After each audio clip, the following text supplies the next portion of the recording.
This is section 1.4, multiplying integers, and we've talked about adding and subtracting integers, and today you're going to need to just forget everything you know about adding and subtracting, because multiplying and dividing integers is completely different.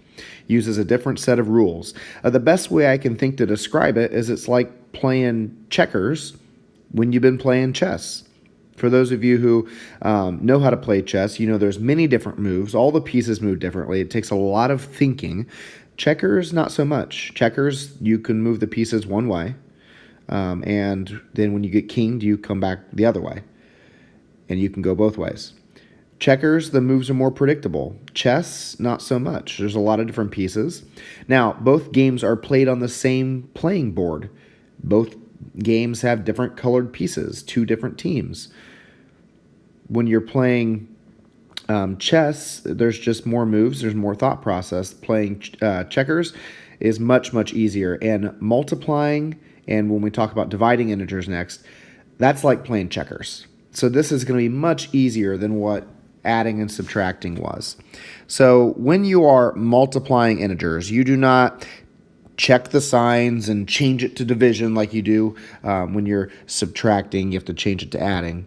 When you're multiplying integers, you just multiply the numbers. You're going to multiply, and you count the number of negatives.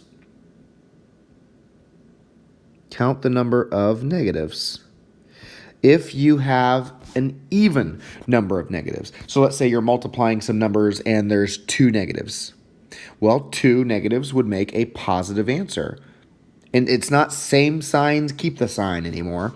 2 negatives make a positive. If you were multiplying 4 negative numbers together, yep, it's going to be positive. 6 negatives would be positive. Or if you don't have any numbers negatives at all, 0, technically I guess we'll call even, would be a positive answer. But if you've got 1 negative number, and it doesn't matter if it's the larger number, we're not keeping the sign of the larger number anymore. If you've got 1 negative, your answer is negative. If you have 3 negatives, your answer is negative. And you can just tell because 2 negatives, if you write 2 negatives like that, make a positive. So they will pair up. So if they can all pair up evenly, your answer will be positive. And if they don't, well, your answer then is negative.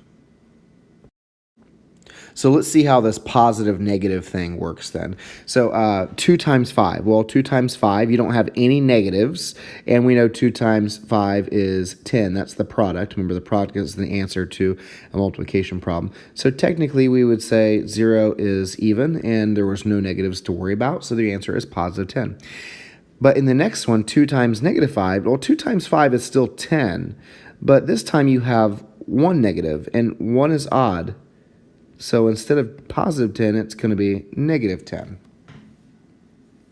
In the next example, negative 10 times 5. Well, it doesn't matter if the larger number is negative or if the smaller number is negative. If you have 1 negative number, that's an odd number of negatives, your answer will be negative 10. And what's happening is that negative cannot pair up with another negative. So it makes your answer negative 10. So the second and third, both of these have the same answer of negative 10. It does not matter which of the numbers is negative. In the next example, negative 2 times negative 5. This time, 2 negatives make a positive. 2 is even. They will pair up and make a positive 10. In the next example, there's just 1 negative again. So it can't pair up with anyone. That's odd. So it's going to be negative, and 3 times 4 is 12. And then the next one has 3 numbers, and they're all negative, and these two can pair up, but this one cannot. So there's 3 negatives, and since there's an odd number of negative signs, well, your answer is going to be negative. And then when you do the math, 3 times 2 is 6, and 6 times 4 is 24. You get negative 24. So again, you just have to count how many negatives you have. It's much easier than same signs, keep the sign, different signs, subtract, keep the sign, the larger number. We're not doing that for multiplying and dividing. Those are only your adding rules. It does not work for multiplying and dividing. So just to show you the difference, if I was adding negative 6 plus 4, I would say, well, I've got same signs, so I'm going to keep the sign, and I'm going to add 6 and 4 to get 10. But if you're multiplying, it's not same signs keep the sign. It's these two negatives make a positive. 5 times 2 is 10. So you can see the difference the negatives make is same sign keep the sign. We're keeping the sign like we did when we're adding. But if you're multiplying, the two negatives just pair up to make a positive. So different set of rules. Again, chess, where you have to think about it more, versus an easy game that you probably learned before you played chess, like checkers. So it's just an easier set of rules.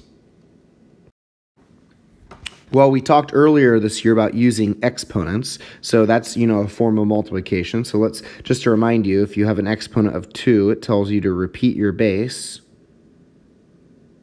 2 times. 2 times 2 is 4. So let's look and see what happens when we have a negative base like negative 2. Well, negative 2 squared would mean negative 2 times negative 2. And those two negatives would pair up to make a positive 4. If I have negative 2 to the third, I've got negative 2 times negative 2 times negative 2. And 2 times 2 is 4 times 2 is 8. But this time, I've got 3 negatives.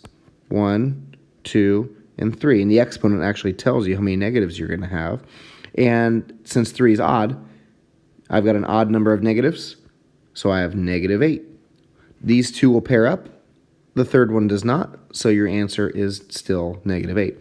But if we have 4 negative numbers, like negative 2 times negative 2 times negative 2 times negative 2, by the way, 2 times 2 times 2 we just said was 8, so times another 2 is 16. These two negatives will pair up, and so will these two. I've got an even number of negatives, so my answer is going to be positive 16. And then negative 2 to the fifth, well, negative 2 times negative 2 times negative 2 times negative 2 times negative 2. I've got 5 negatives. That's an odd number of negatives. Not that 2 is odd. I'm not saying that. I'm saying you have an odd number of negatives. You have 5 of them, and that's going to make your answer negative. And 2 times 2 times 2 times 2, we said was 16, times another 2 is 32. So you can see how it alternates between positive, negative, positive, negative every time you add another negative. So 2 to 3 to 4 to 5. If I had negative 2 to the sixth, well, 6 negatives would make a positive. So it's really easy just to count the negatives. If you were multiplying 17 negative numbers together, it'd be really big, but 17 is odd, so no matter what, your answer would be negative. But if you had 18 negative numbers that you're multiplying, well, 18 is even, so all of them would pair up, and your answer, regardless of what it is, would be positive. You can tell that before you even go ahead and do the multiplying or dividing like we'll do next time.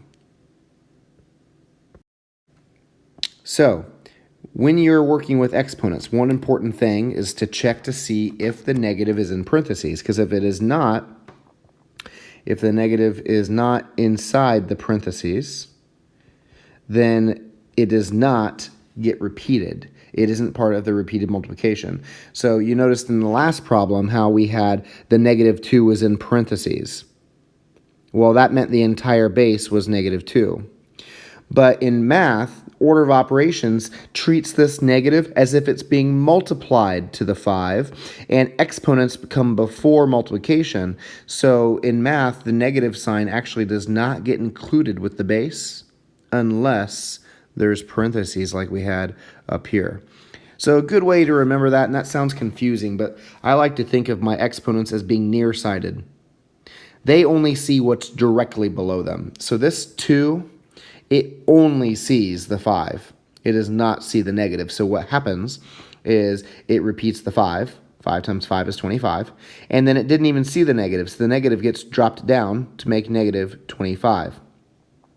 But if the 5 was in parentheses, the negative 5 was in parentheses like this, and it was being squared, then the exponent sees the parentheses, because it's nearsighted. The parentheses act as a microscope, and it sees the entire base of the negative 5, and it would say, oh, that's negative 5 times negative 5.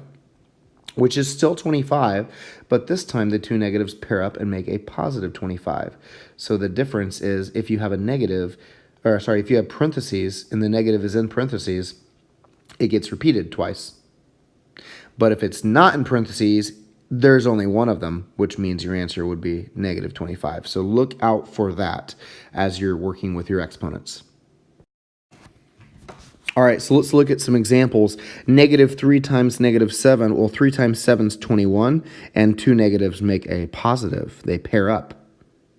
Example B, 8 times 6 is 48, and there's only one negative. It doesn't matter if it's the larger number or not. Does not matter. One negative makes your answer negative 48. Example C, in fact, you can tell right away. One negative is going to make my answer negative, and then 4 times 9 is 36. Now, look at example D here. Example D, the negative 6 is in parentheses. So the exponent will see it, which means it will rewrite it and get repeated as negative 6 times negative 6. Two negatives make a positive, and 6 times 6 is 36. Example E, I see two negative numbers, so my answer must be positive. You can tell that right away. And then 4 times 5 is 20, and 20 times 6 is 120. So positive 120. Example F, one negative number makes my answer negative, and 12 times 4 is 48. Example G, now this negative 3 is not in parentheses, so the exponent is only going to see the 3. So then it's going to say, oh, 3 times 3 is 9. And there was only one negative because it didn't get repeated at all, so that makes a negative 9. But in example H, you can see how these two examples are different. One has parentheses and one does not. In example H, the exponent sees the entire base because of the parentheses. So it says, oh, not only am I going to do 3 times 3, but I'm going to make it negative 3 times negative 3, which is still 9. But in this case, the two negatives will pair up and make a positive 9. So we've got two different answers based on whether we use parentheses or not parentheses. So be careful to check that. Example I, we've got parentheses around that negative 1, so it's going to treat it as if it's negative 1 times negative 1. 1 times 1 is 1, and these two negatives will make a positive. And then I'm supposed to take that and times it by 5. Now I'm just using order of operations, which would say exponents come before the multiplication does. And 5 times 1 is 5, so my final answer is 5. Example J, again, I want to use order of operations. I'm going to look at my exponent first. There is no parentheses. There are no parentheses here, so the 4 is going to get repeated, but the negative will not. So it's going to make negative 16. It will just get dropped down. And then I'm supposed to do negative 16 times negative 3, so order of operations would say after the exponents, do the multiplying. And in this instance, these two negatives will pair up and make a positive. And 16 times 3 is 48, so we get positive 48. Again, just using those rules, negative times a negative is a positive. And example K, just in case you're not getting it, we know that 1 times 1 times 1 times 1 times 1 times 1 times 1 times 1, all these ones will equal 1.